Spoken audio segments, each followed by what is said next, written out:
환자분에게 렌즈 삽입술을 추천하면 네, 알겠습니다. 이렇게 대답하는 사람은 거의 없다고 보시면 됩니다.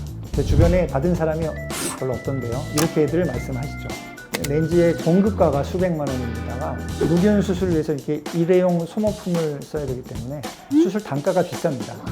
난이도를 생각한다면 실제 수술비는 한 합당하다는 생각이 드는데요. 근데 그럼에도 불구하고 이것을 잘 이해한 분들이 렌즈 삽입술을 받았을 때에는 그 만족감이 상당히 크다고 할 수 있습니다.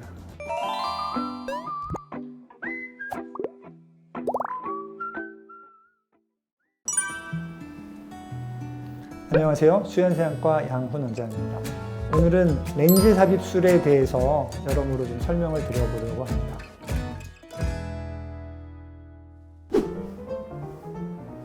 제가 진료실에서 환자분에게 렌즈 삽입술을 추천하면 네, 알겠습니다. 이렇게 대답하는 사람은 거의 없다고 보시면 됩니다. 주변에 받은 사람이 별로 없던데요. 이렇게들 말씀하시죠. 첫 번째, 이 수술은 라섹이나 스마일에 비해서는 대중적이지 않기 때문입니다. 두 번째는 부작용이 실제 생길 수 있는 것도 사실이기 때문이기도 하죠. 그동안 이제 여러 가지 렌즈가 개발이 되어 왔는데 수십 년간 안전성이 입증된 그러한 렌즈를 안구의 구조를 전반적으로 손대지 않고 조금만 오픈해서 렌즈를 임플란트 형태로 삽입해서 시력 교정을 가져오는 획기적인 수술이 되겠습니다.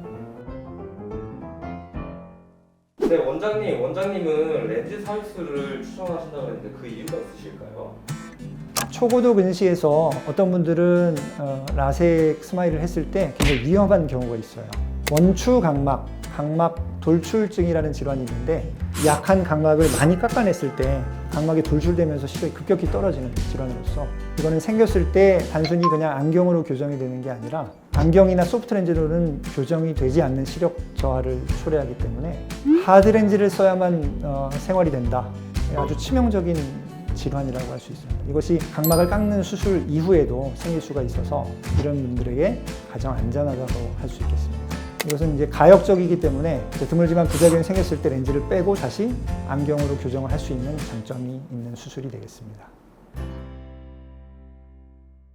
네, 원장님 아까 전에 그래서 렌즈 삽입술의 좋은 점을 얘기해 주셨는데 그럼 렌즈 삽입술의 단점은 어떤 게 있을까요? 렌즈 삽입술은 일단 비용이 비쌉니다. 현 시점에 한 500~600만 원 정도 비용이 발생하는데요. 렌즈의 공급가가 수백만 원인데다가 무균 수술을 위해서 이렇게 일회용 소모품을 써야 되기 때문에 수술 단가가 비쌉니다. 수술하면 땡이 아니고 사실 평생 안전을 확인하면서 이렇게 모니터링을 해드려야 되기 때문에 난이도를 생각한다면 실제 수술비는 한 1,000만 원 정도 받아야 합당하다는 생각이 드는데요. 그렇지만 이제 시력교정 수술 안과가 많이 있는 우리나라 실정상 굉장히 저렴한 비용으로 책정이 되어 있다고 생각이 됩니다. 네, 원장님 그러면은 안내렌즈 삽입술 부작용은 또 어떤 게 있을까요? 크게 세 가지를 말씀드리는데요. 약 1%에서 백내장이 생길 수 있습니다. 백내장이라는 것은 사실은 60, 70대 어르신들한테 생기는 건데 40, 50대 좀 앞당겨서 생길 수 있다는 얘기죠. 다만 이런 빈도가 한 1% 미만이라는 것과 결국은 이제 수술적인 치료를 통해서 다시 안경 없이 잘 볼 수 있다는 부작용 하나가 되겠습니다. 자, 두 번째는 내피세포가 줄어들 수 있습니다. 생리적인 노화 현상으로 내피세포가 이렇게 50대, 70대 조금씩 줄어든다면 렌즈 삽입술 후에는 약 한 7% 정도 조금 더 줄어드는 게 이미 알려져 있고요. 대부분 이제 수치로 얘기하면 한 200~300개 정도 줄어들어서 1~20년 가져가기에 큰 무리 없는 수치를 유지하면서 살짝 줄어드는 경우가 대다수라고 생각하면 됩니다. 중요한 것은 이 내피세포가 이미 증상이 나타날 정도로 줄어들었을 때 발견이 됐을 때는 각막 이식을 해야 될 만큼 심각한 상태에서 발견이 될 수가 있는데요. 수술하고 아무 증상이 없더라도 주기적인 점검을 해야 됩니다. 이제 저 같은 경우에는 렌즈 삽입술 하고 나서 한 달째 찍어보고 6개월에 한 번씩 한 5년 검사한 다음에 한 1년에 한 번씩은 계속 보시죠. 렌즈를 갖고 있는 동안에는 주기적인 점검을 하시는 게 중요합니다. 이렇게 당부를 드리고 있습니다. 세 번째는 이제 안압이 올라갈 수 있다는 건데요. 눈 속에 방수라는 물질이 들어있어서 안구에 일정한 형태를 유지하게 되는데 수술할 때 이제 각막을 열게 되면은 이 물이 빠져나오면서 안구가 이렇게 좀 작아집니다. 그러면 이제 수술이 어려워지기 때문에 점탄 물질이라는 일종의 젤리를 방수가 있던 곳에 넣어놓고 수술을 하게 되고, 수술 말미에 이 점탄 물질을 다 빼냅니다.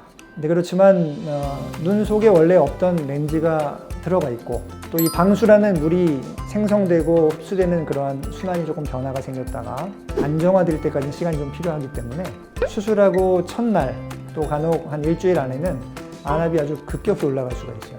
그래서 이것을 예방하기 위해서 수술 당일에 충분한 시간을 수술 회복실에서 관찰을 하고, 안압약과 먹는 약을 충분히 쓰고, 이제 괜찮다 싶을 때 귀가하는 것을 원칙으로 하고 있습니다. 이제 몇 가지 좀 가벼운 부작용들도 있는데, 빗번짐이죠. 3개월, 6개월 지나면서 그냥 대부분 아무 처치 없이 그냥 사라지게 됩니다. 또 수술할 때 이제 각막을 절개하기 때문에 이것이 가져오는 이물감, 일주일, 2주일 정도 있을 수가 있고요. 절개창에 맞물린 신경이 좀 끊어지면서 무뎌지기 때문에 건조증이 생길 수 있는데, 보통 한 석 달 넘지 않는 것 같습니다. 이것은 이제 라섹이나 스마일 수술했을 때 한 1, 2년 건조증이 야기되는 것에 비하면 비교적 경미한 부작용이라고 생각하죠. 자, 이렇게 렌즈 캡슐 단점과 부작용을 들으면 상당히 무섭지 않습니까? 근데 그럼에도 불구하고 이것을 잘 이해한 분들이 렌즈 캡슐을 받았을 때에는 그 만족감이 상당히 크다고 할 수 있습니다. 어느 정도냐면 저한테 수술받은 분들은 주로 형제, 자매, 부부, 커플 이런 경우가 많습니다. 즉 내가 만족스러우니까 내 가족을 소개해서 수술하는 거죠. 그래서 마냥 무서운 수술이 아니라 잘 선별해서 했을 때 장기적으로 근시 퇴행도 적고 가역적이고 또 오랫동안 안경 없이 시력을 유지할 수 있는 아주 좋은 수술이 바로 안내렌즈 삽입술이라고 정리해드리고 싶습니다. 수연세안과 양훈이었습니다. 감사합니다.